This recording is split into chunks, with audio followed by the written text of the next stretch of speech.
Hey everyone, a very warm greetings from Edureka. I am Sonal Mittal and I work as a solution architect with a multinational company. So on that note, let me begin with today's session. Let us look at the agenda for today's session. Agenda is to understand the basics of Kubernetes first. What is Kubernetes? In Kubernetes, we have multiple objects, high-level objects. The smallest object that Kubernetes cluster you can work on is a pod, friends. What is a pod? Okay, so we will understand what a pod and why a pod. We will also understand replica set and replication controller. We will understand deployment controller, which is the main thing that we want to look on today, and we will jump on to the practicals. Okay, all right. So I hope the agenda for today's session is clear. Let us continue here. What is the need of Kubernetes, friends? Okay, even before that, if I say containers, the very first thing that comes in your mind, containers. If I say containers, what is it that comes? Which tool comes into our mind?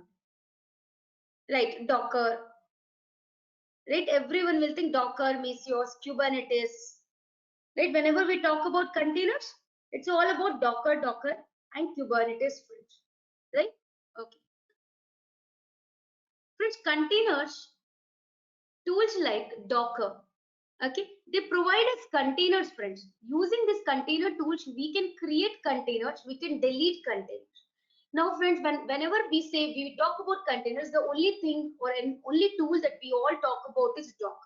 But as you all know, I'm sure everybody is aware of it, there are other organizations that also provide us containers like Containerd, Cryo, right? We have tools like Rocket, right? We have Linux containers.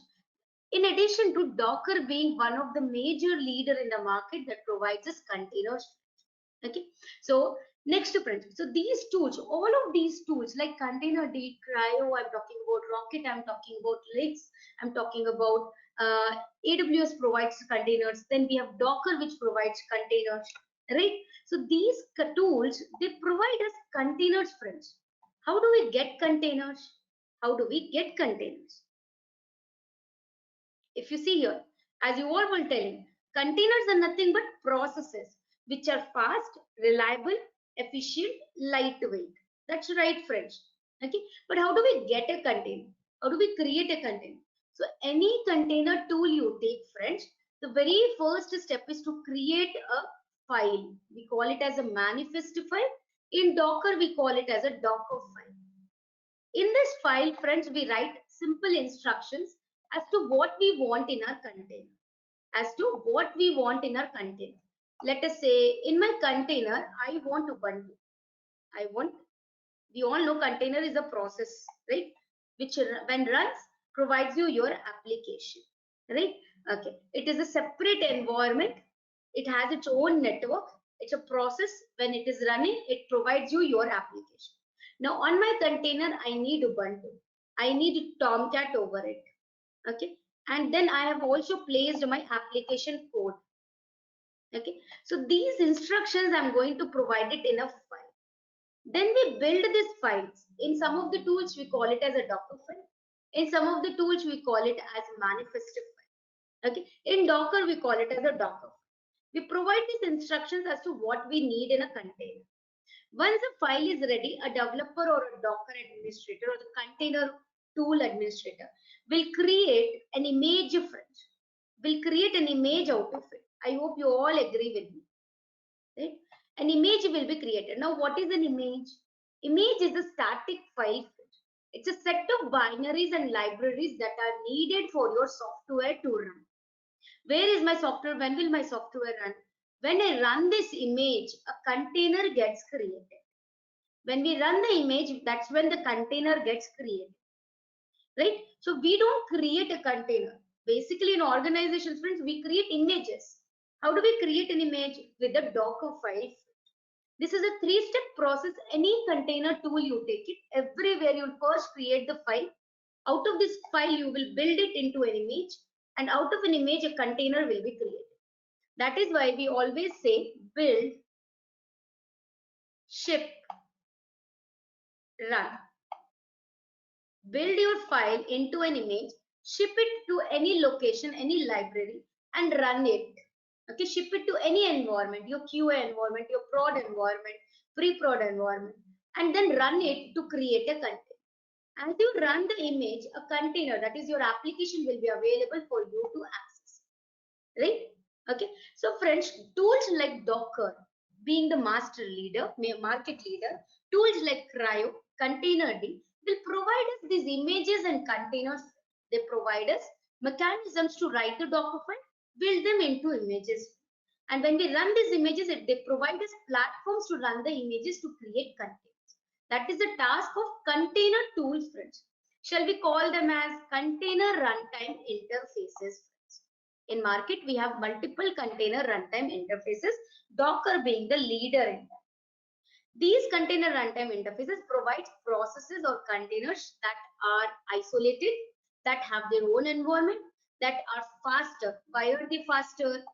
Because they don't have any underlying dependency of operating system, not required, unlike virtual machines.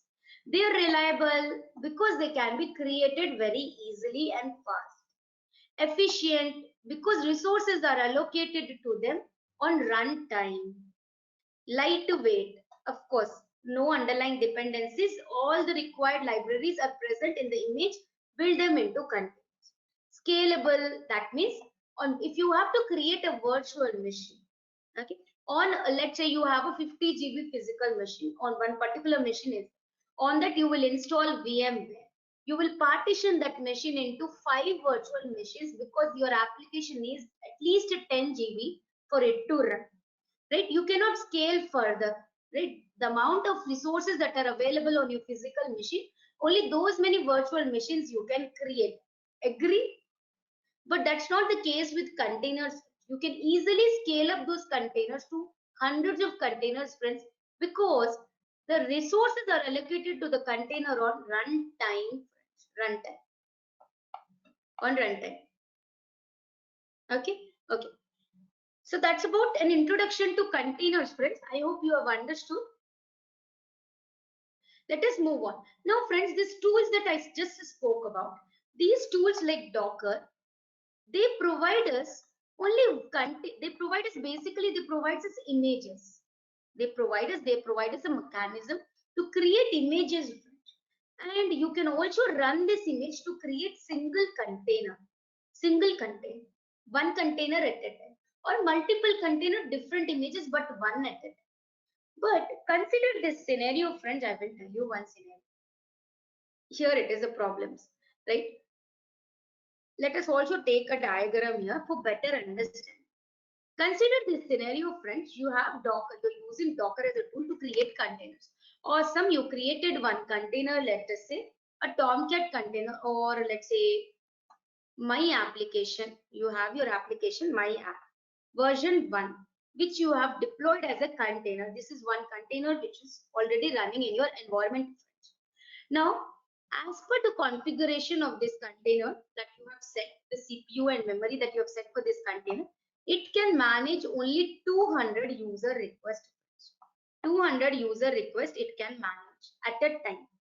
My application is relatively new, and at a time 200 users are only trying to access this application, and it is able to manage it. But after few months, my application has become very popular in the market. Instead of 2000, I am now getting 1000 users. The requests that I am getting to my container are, to my application, are 1000 users. Will this container be able to process these many user requests? No, right? It will not be able to process. It will give memory out of error, it will give, or timed out error it is going to give, because this container can manage only 200 requests. Only 200 requests it can manage, rest it cannot. What should we do in this case, friends? What will you do in your infrastructure? You will scale up the infrastructure, isn't it? Same thing with containers. You will create more containers, right? You will create more containers. I'll create more containers. Each container can manage 200 user requests, right? Okay. So I will create more containers. My app version 1. Same thing I'm placing here. I'll create total five containers to cater the needs of 1,000 users. Now the request will be distributed to all the containers. All the 5 containers requests will be distributed, right? So we're able to manage the user requests easily. And to create these containers, of course, you will use the container tool Docker. Single containers can be created with Docker very easily. Amazing. But now as we progress, let's say there is a sale coming up on my application. Some 3-day sale is coming. So of course, users, even if I don't go and check this application, but there is some sale, of course, let us go and check out what's in the sale, right? So instead of 1,000 users, I'm expecting some 50,000 users now. For the next 3 days, I'm expecting 50,000 users. Can you guess the number of containers I will have to create so as to manage 50,000 users request, user traffic? Of course, I will at least need some 200 containers, friends. I will at least need 200 containers, right? To manage these many requests, or let's say 5 lakh user requests you are getting. In real time, these are the number of requests that you will be getting every few minutes, friend. So 5 or 10 containers is not what you will create at the organization level, at a production level. You will manage hundreds of containers, friends. Some thousands of containers a team will manage, friends, right? To be able to manage the user request, right? So how will you create these many containers, friends? How do we create these many 1,000, 2,000 containers? For these, friends, to scale up our containers, that to create, scaling up is secondary. Before that, to create these many containers, okay, we need an orchestration tool. So in order to create multiple containers with one single command, friends, or 5, we have container orchestration tools, friends, in market. We have container orchestration tools. Container orchestration tools. Right? What a orchestration means? Orchestration means managing, scheduling, creating, rather starting, deleting your containers at a go, friends. That's what the first task of a orchestration tool. First task of an orchestration tool. Managing, scheduling, starting, deleting your containers, right? And friends, one more thing, please observe here. These containers that I created, do they have different images? They are different containers? No, right? They're duplicates of each other. Replicas is what we call them, friends, in orchestration. Orchestration tool is used to create replicas of an image, friends. Replicas is nothing but multiple containers. Can I say? Replica is nothing but multiple containers of same image. Multiple containers of the same image. So we call that as replicas, friends. Replicas. These few things you need to know, friends. Replicas. What are replicas? I'm sure you would have seen it somewhere, right? If you're working with the container tools. So multiple containers of the same image is called as a replica, friends. Okay. Now, friends, other thing that orchestration tool helps us, scaling up of your containers, scaling up, increasing your containers. Okay, that is suppose, as I was just telling you, in the morning, let's say you have an application, you're working on this application 24/7. In the morning, you see there is a huge user traffic, so you need some 50 containers to run so as to manage those user traffic. But at the night, the user traffic is very low. The users accessing your application is very low. So you don't want 50 containers, even 5 containers are more than sufficient, saving the resource. This auto scaling, increasing of the containers and automatically deleting your containers, scaling up and scaling down of containers automatically based on the CPU utilization of your container. can be done with an orchestration tool. Okay, now one more thing. Suppose you're creating multiple containers. Will you deploy all these containers on one single machine? No, right? Multiple nodes you will take and you will deploy on, right? Suppose one of the node goes down, what will happen to these replicas? They have to be immediately brought up to, they have to be immediately brought up onto the other nodes in the cluster.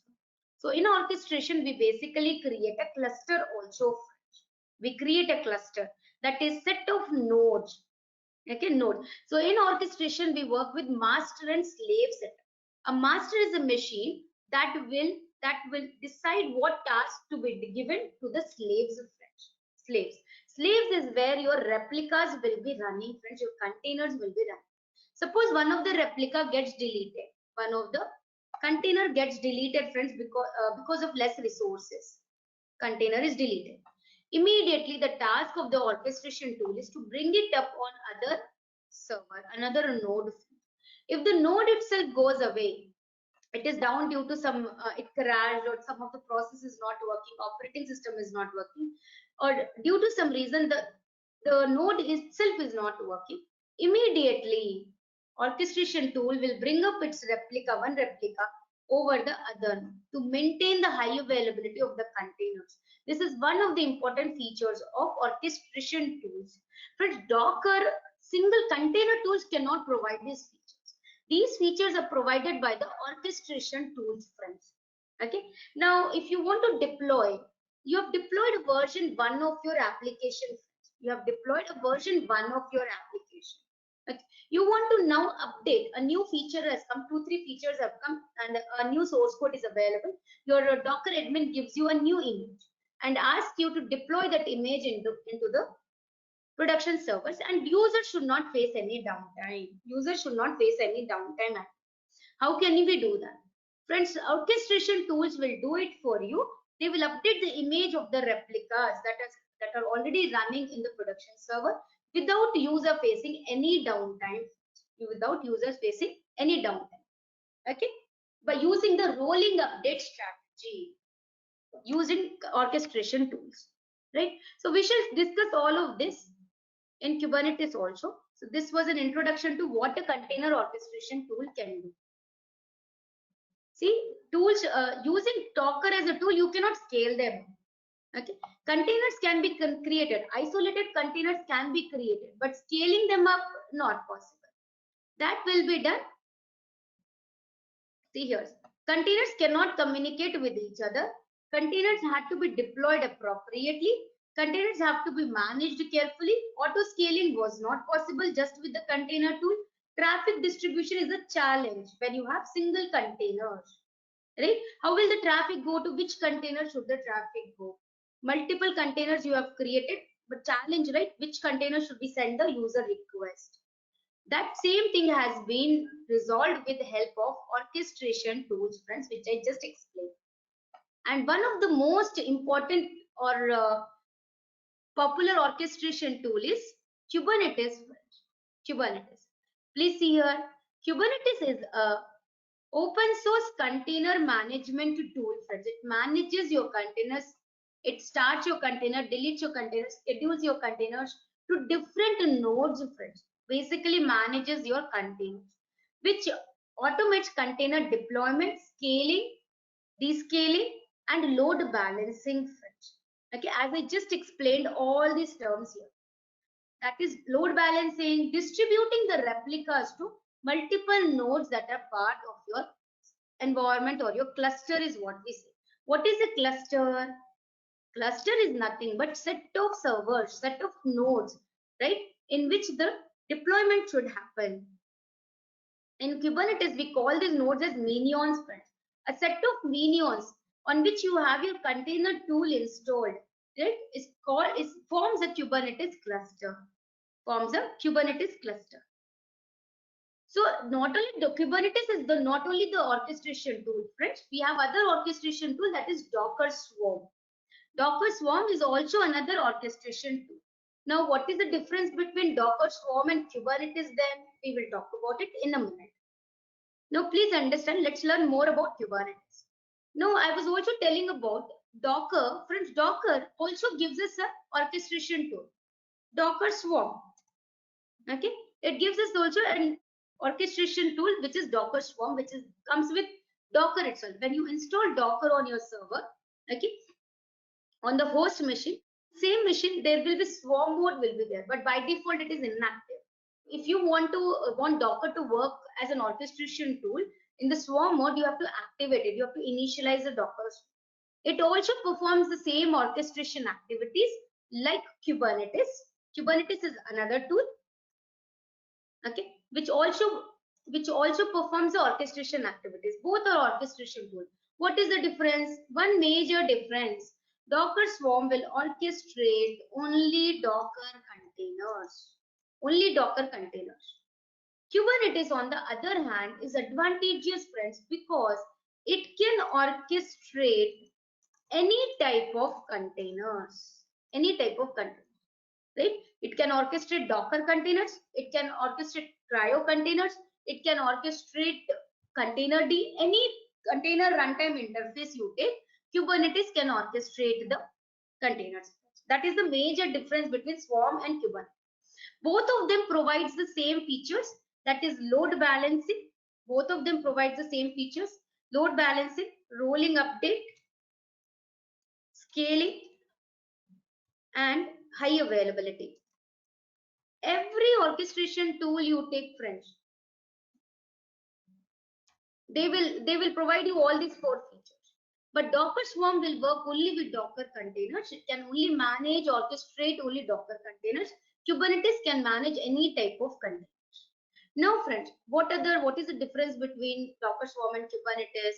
Docker Swarm basically is very easy to learn. First thing, in this, both of the cases you have manager and master, or master and slave setup. Okay, but here in Swarm, manager will also take the workload.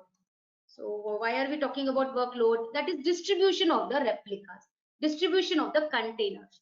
Okay, so as we create a manager and worker setup, architecture of the orchestration tool is creating a master node, and you are having multiple slave nodes connected to them. Okay, slaves are connected. Now, friends, these slaves are connected to the master. Master will allocate work to them, give containers to them. 2 containers of Tomcat running here, 3 containers of Nginx running here, 4 containers of HTTPD running here. The task of the slaves is to manage this work. In Kubernetes, master will not have any containers running on them. Okay, it will just allocate the task to the slaves. Whereas in Swarm, master will also have the containers, let's say 4 containers of HTTP. Masters also will have the workload, right? But in Kubernetes, master will not have any workload. It will just allocate the task to the team members, that is to the slaves. Okay, next, friends, to set up your Kubernetes, friends, you will need a high configuration machines. You need at least 4 GB. Okay, to set up your Kubernetes cluster, you will at least need a 4 GB RAM and 2 CPU core, friends. Okay, if you have to do the setup for Kubernetes. Whereas Docker Swarm can easily be managed even on 1 GB for practice purpose. Okay, there's no issues there. All right, Kubernetes, friends, does not have a container network interface. Docker Swarm, if you see, on the other hand, comes with its own network interface, that is Docker 0. Here, Kubernetes does not have any container network interface. So you will have to do the setup. We have to set up the network in Kubernetes cluster, friends. What is K8S? It is a short form of Kubernetes, friends. Right? Between K and S, there are 8 characters. That is why short form K8S, just for your information. Okay, no container network interface. There is no container runtime interface. We have to install the required container tool also. Everything we have to do in Kubernetes, friends. So its installation is little tricky. I'm sure you all agree with me. Docker Swarm, very easy. Okay, all right. So we have to set up which tool we want. We have to install. See, this is an advantage here, friends, not a disadvantage. The reason is Kubernetes commands will remain the same, friends. Let us say there is a command kubectl, friends. Kubernetes command starts with kubectl. Okay, kubectl create 10 containers of Tomcat. 10 containers of Tomcat. Okay, this is the command that you will give. Let's assume algorithm only I'm showing here. Now container, from where are you going to get? Whatever runtime interface that you have downloaded, that container will get created, right? So here I will ask for Docker. Let's say I have installed Docker. So Kubernetes command remains the same. kubectl created 10 Docker Tomcat containers create. Tomorrow, let's say you change your organization, you go to a different organization. There they are not using Docker. In fact, they are using Cryo, let's say. Okay, they're using this particular tool, container tool. You will give the same Kubernetes command. You will give the same Kubernetes command. kubectl created 10 containers of Tomcat, whatever is the image of it. Kubernetes will take care of creating the Cryo container this time. Your Kubernetes commands remain the same. That's an advantage why many organizations are opting for Kubernetes over Docker Swarm. Though Docker Swarm is easy to run, easy to work, but Kubernetes, on the other hand, is advantageous because it can use any kind of container tool. Tomorrow, let's say any other container tool comes in the market and becomes quite famous than Docker. Of course, we would want to switch our runtime interface to that particular tool. My Kubernetes commands remain the same.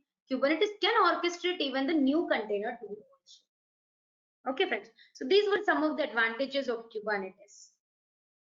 So previously, Kubernetes is a tool of Google. Now it has been taken by CNCF. Okay, it will create, manage n number of containers, friends, depending upon the runtime interface that you have on your multiple nodes, friends.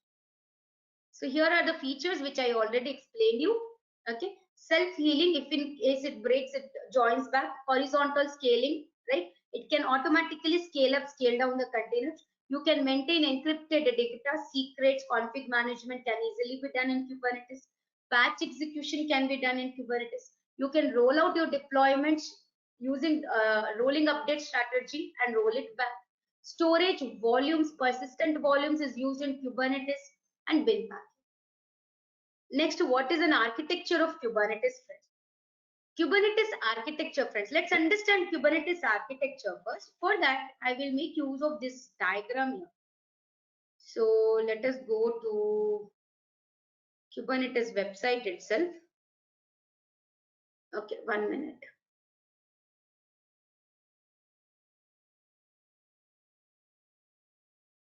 Just a second, friends.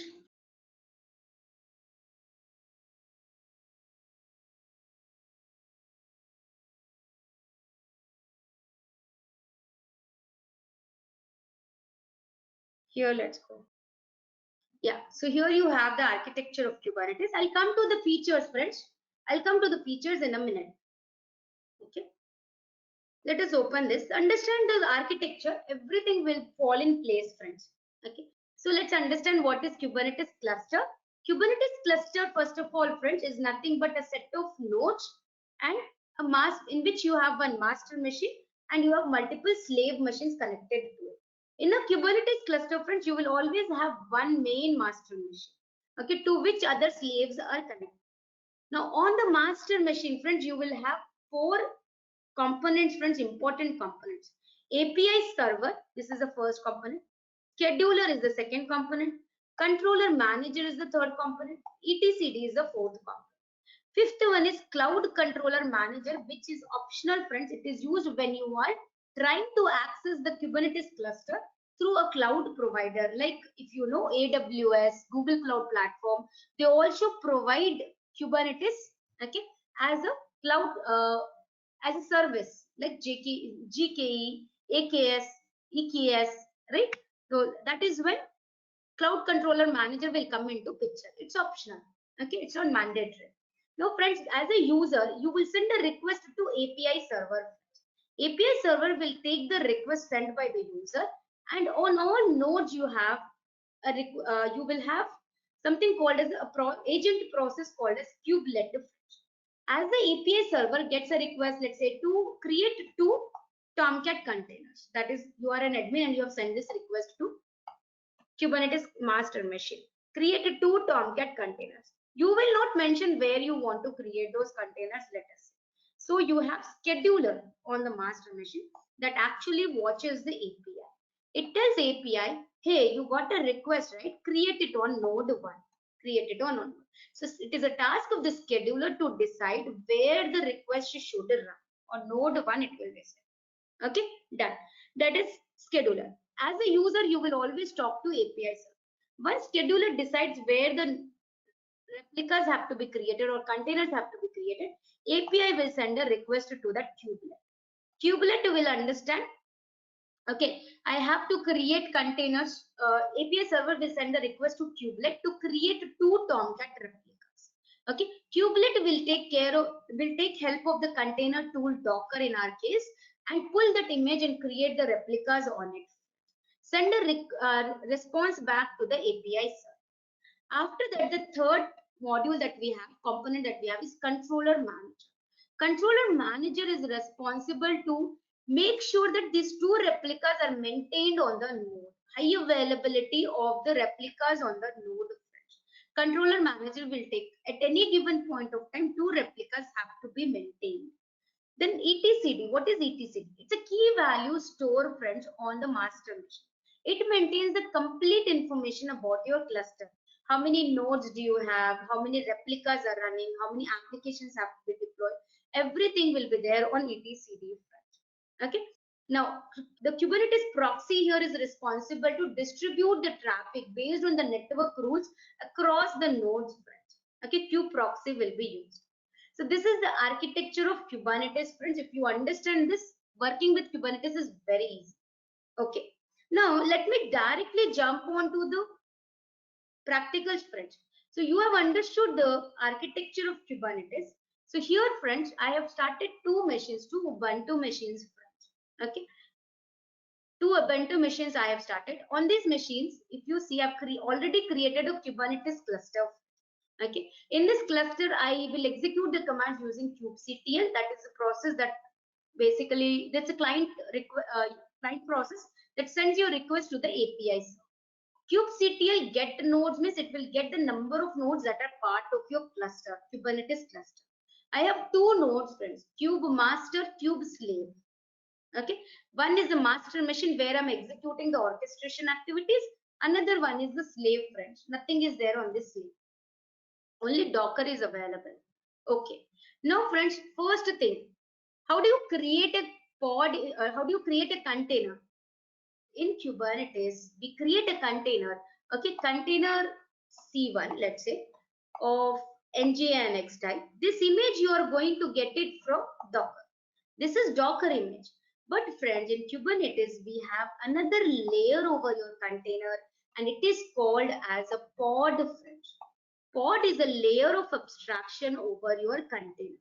In Kubernetes, you will never create a container. You will create a pod. A pod in turn will create a container for you. Remember. So in Kubernetes, we say creating pods. That means creating a container. I want 10 pods. That means 10 replicas of container. Okay, a layer of abstraction. All right. Maybe why a pod then? Why a pod? Because container runtime interface can change in Kubernetes, right? Kubernetes command should be same. In Kubernetes, you will give only the single command kubectl create pod. Let's say Tomcat pod. This is not the correct command. This is just an English algorithm. Create a pod of Tomcat. It will remain the same. This command will remain the same. Based on the container runtime interface that you have on the master machine, that container will get created. Isn't it, friend? Okay, so Kubernetes command is same. Kubernetes will create a pod. It's the task of the pod to check which container tool does it have in the cluster. Create that container. So user does not have to bother which type of container to create, right? User will just create a pod. Now, how do we create a pod? Let us see here. Kubectl, first command for the day, friends. Kubectl pod, give a name to the pod. Okay, I will give the name as pod1. Kubectl run. Run is the command. Just like in Docker, you create run, you use the run command to create container, right? Same thing. kubectl run pod1. Which image you want on the pod? I want the image, let's say Nginx image. Now, here you are not mentioning anything, whether it is a Docker image, which image, we don't have to care about it. Kubernetes pod object will take care of it to create the container. Please observe, here one pod has been created. One pod has been created with the name as pod1. Nginx is just a web server. It's a web server. Okay. Now let me show you what actually happened when you created the pod. Let me show you what happened when you created the pod. So kubectl describe pod, which pod? Pod1, name of the pod. See here, these are the events that occurred. First, you sent a request to the API server using the Kubernetes command.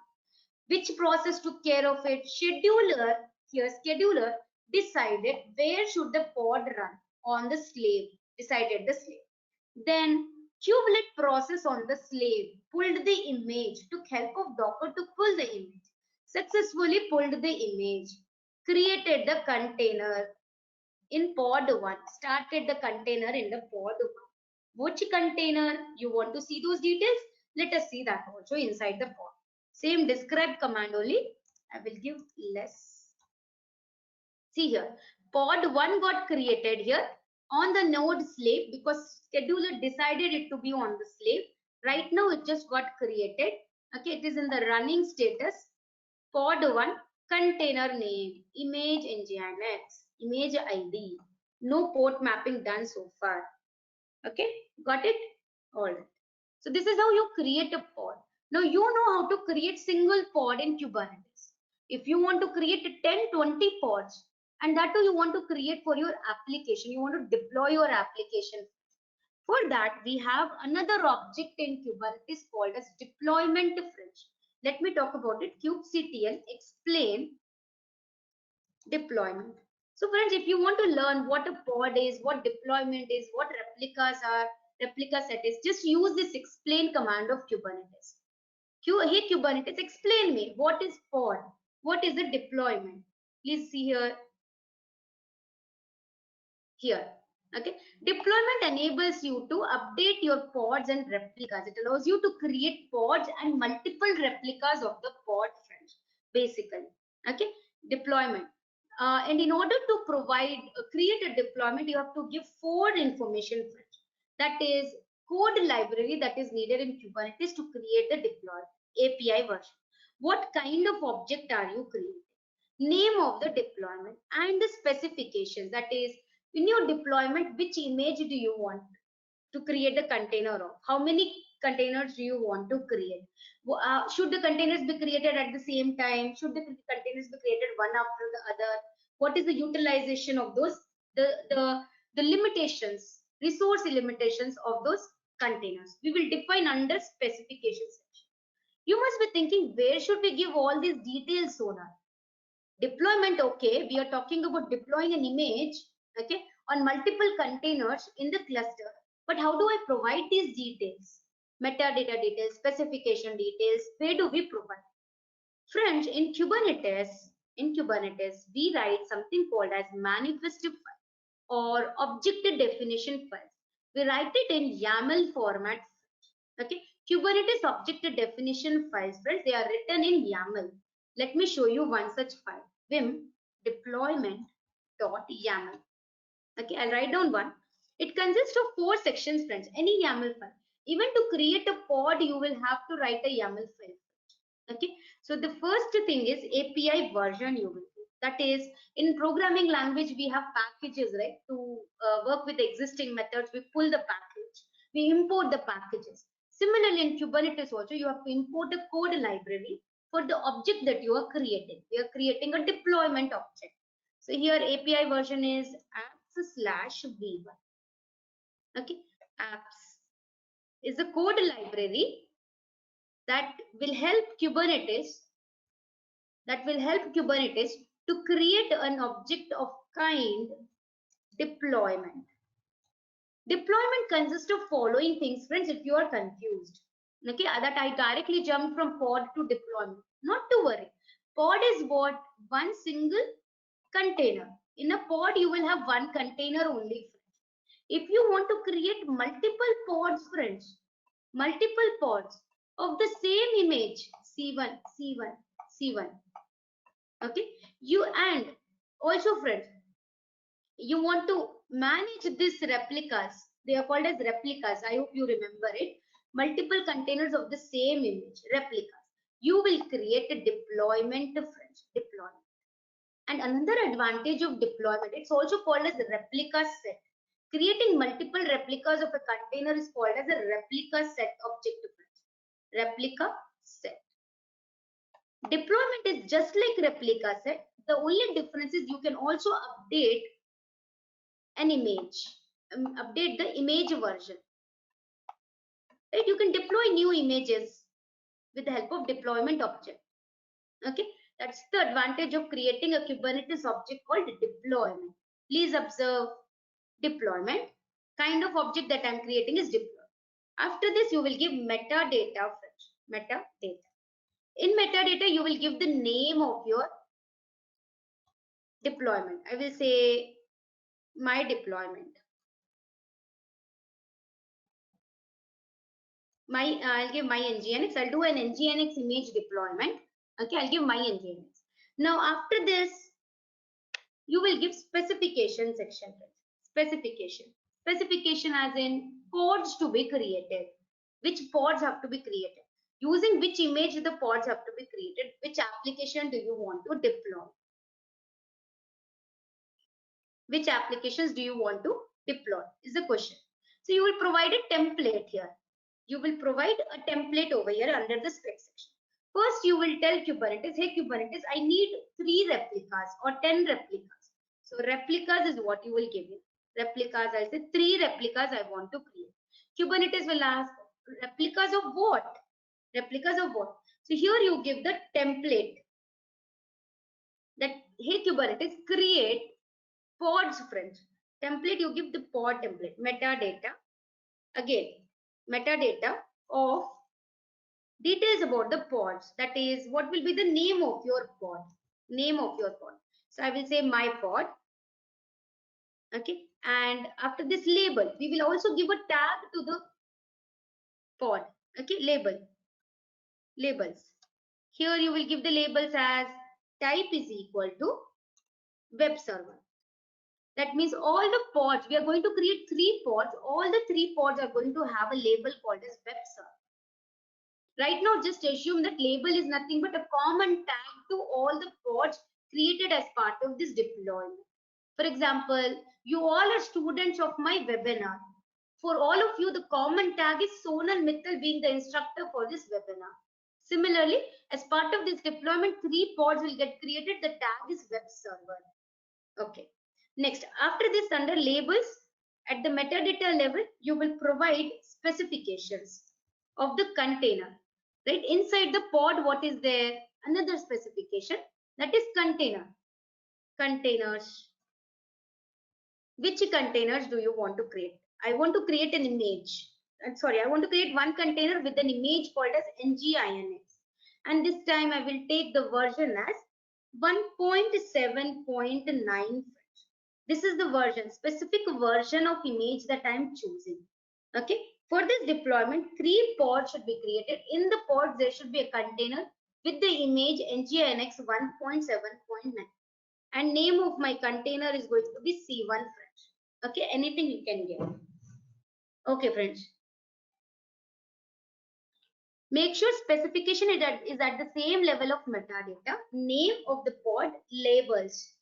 Okay, done, friends. Now, friends, here I will give one condition also. Why to just create it? Why to just do an easy job? Let us make it little complex. I will give a condition here under replicas. What we will tell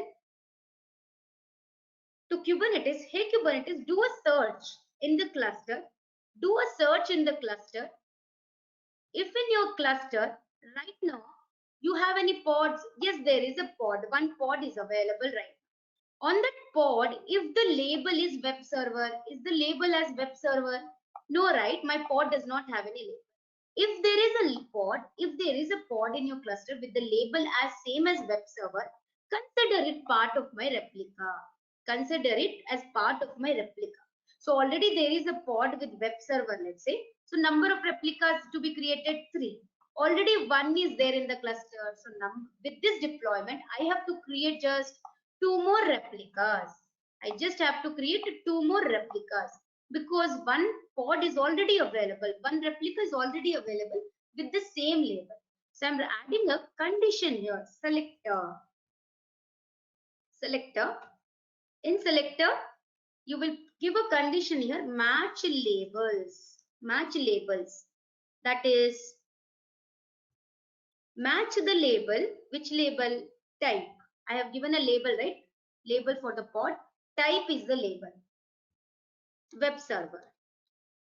Go and check. Hey, so before creating the pods, we are asking Kubernetes to go and check in the cluster if there are pods with the same label as that of web server. If there is a one, then just create 3 minus 1, 2 pods.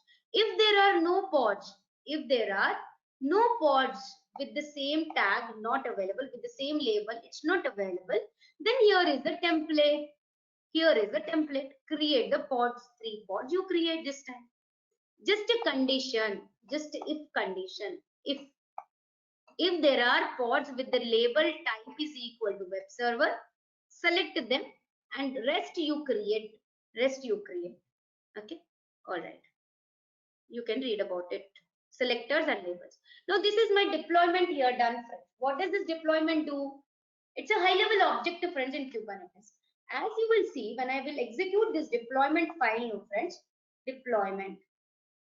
What will this deployment do? This deployment will first create a replica set.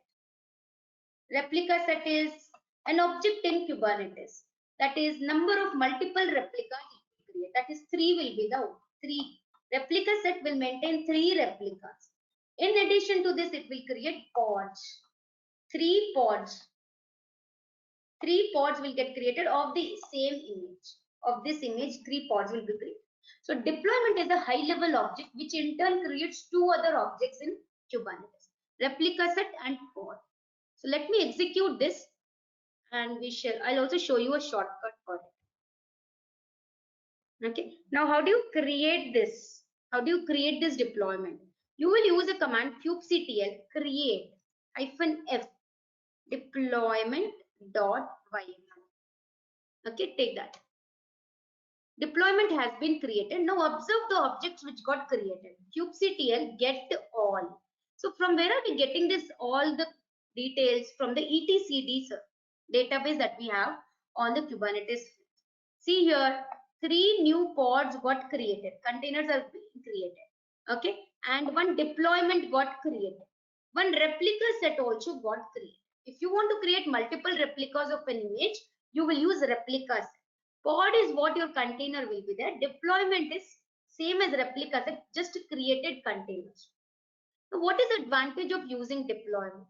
I have not given Rahman for providing pod details for accessing your service, containers from the external world. We have another object in Kubernetes called a service, using which we can give pod details.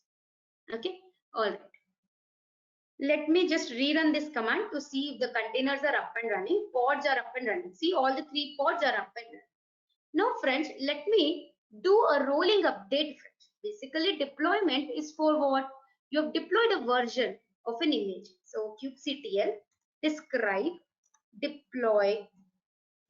What is my deployment name? My nginx. See here, I should have given less.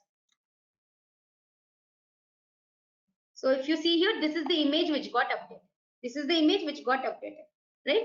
Now let us run a command. I'm going to now run a command, kubectl set image of my deployment. Okay, deploy. What is the name of my deployment? My nginx. Okay, container name C1. Right now it had an image nginx 1.7.1.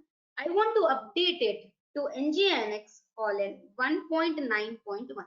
New version of the image I want to update, friends. I want to change the image on my deployment. A new code has come up, new version has come up, I want to update it. You will observe that the pods will get created, okay? The pods will get updated with the image immediately, okay? One after the other, friends, one after the other. So please observe here. So deployment has been updated, kubectl get all. See here, the previous running containers have been deleted. They will get deleted. One by one, new pod will get created. One after the other, a new pod will get created. Before that, see here, previous replica set, this one. 3 desired count. Okay. First, what Kubernetes does here, when we are talking about deployment, deploying a new image, Kubernetes will first create one container, one pod it will create with the new image version 2, let's say. Okay, once it is up and running, it will, from the previous deployment, it will reduce. Okay, it will become 2 after this. Okay, and it will reduce the one of the, again it will increase the new replica here with the version 2. Here in the previous replica set, older version will be deleted. Older version will be deleted. Again, desired count will increase for the new replica set. The previous replicas will be deleted. Rolling update one after the other. See, we have version 1, version 1, version 1. 3 replicas are available. I sent an image to update. Okay, I sent a request to update the image, version 2. What Kubernetes will do? It will first create one new replica, as you see here. Created one new replica, version 2. It will bring this down once it is up and running. Once the status changes to running, one of the previous replica will be down. 3 replicas in the cluster. User requests are still managed. Now it will again create one more replica with version 2. This will be deleted once this is up and running. Again create one more replica with version 2, delete. This is how rolling update happens. Let us see now again. It must have updated all the replicas. Can you see here? Previous replica set deleted everything. Just few seconds ago, new replica set got created with 3 new replicas of the latest version. You can still check it. You can check it. You can check on the pods. Let us check the pod. kubectl describe pod. What is the name of pod? Let us take this name.